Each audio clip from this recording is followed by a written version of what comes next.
Break के बाद एक बार फिर से आप सभी दर्शकों का अन्नदाता कार्यक्रम में स्वागत है।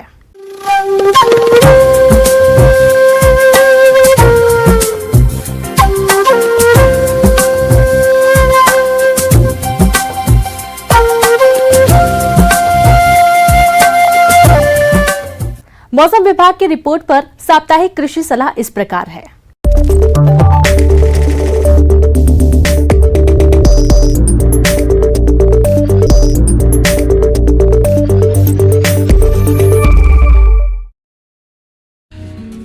ग्रामीण कृषि मौसम सेवा भारत मौसम विज्ञान विभाग इंदिरा गांधी कृषि विश्वविद्यालय रायपुर द्वारा भेजे गए मौसम पूर्वानुमान रिपोर्ट के आधार पर जिला कोरिया और इससे लगे जिलों के किसान भाइयों को सलाह दी जाती है कि वर्तमान समय में तापमान में आई कमी को ध्यान में रखते हुए आलू, मटर, टमाटर, मक्का, गेहूं, पपीता और सब्जियों वाली फसलों को कम तापमान से बचाने के लिए खेतों में उपयुक्त नमी बनाए रखें।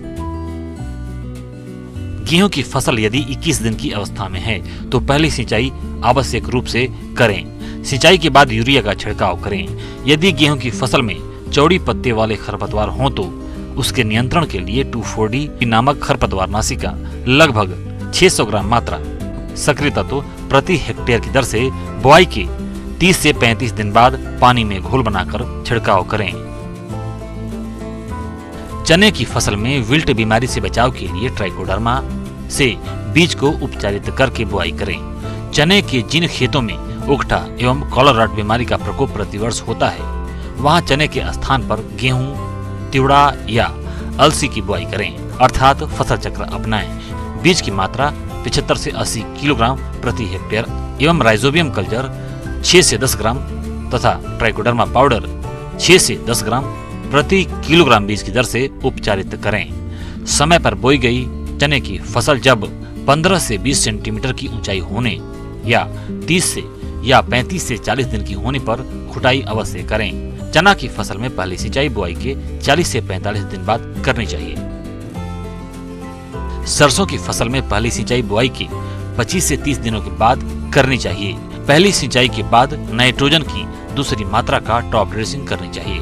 पिछले कुछ दिनों में बादल छाए रहने के कारण सरसों में एफिड कीट के प्रकोप की संभावना बढ़ जाती है। अतः किसान भाइयों को सलाह दी जाती है कि फसलों की सतत निगरानी करें और अधिक प्रकोप होने की स्थिति में कार्बेरिल का 2 किलोग्राम प्रति हेक्टेयर की दर से छिड़काव करें। आलू की जो फसल 30 दिनों की हो गई है उसमें मिट्टी चढ़ाकर यूरिया का छिड़काव 50 किलोग्राम प्रति एकड़ की दर से करें। झुलसा रोग की नियमित रूप से निगरानी करते रहें। फसलों में झुलसा रोग का प्रकोप दिखाई देने पर इससे बचाव के लिए 2 ग्राम मैंकोजेब फफूंदीनाशक दवा का प्रति लीटर पानी की दर से घोल बनाकर छिड़काव करें। जरूरत के हिसाब से 10 से 15 दिनों के अंतराल पर सिंचाई करते रहें। मटर की फसल में चूड़ी फफूंदी रोग की निगरानी करते रहें। इस रोग में पत्तियों, फलों और तनों पर सफेद चूर्ण दिखाई पड़ता है। इस रोग से बचाव के लिए फसल में सल्फेक्स दवा 3 ग्राम प्रति लीटर पानी के हिसाब से घोल बनाकर छिड़काव करें।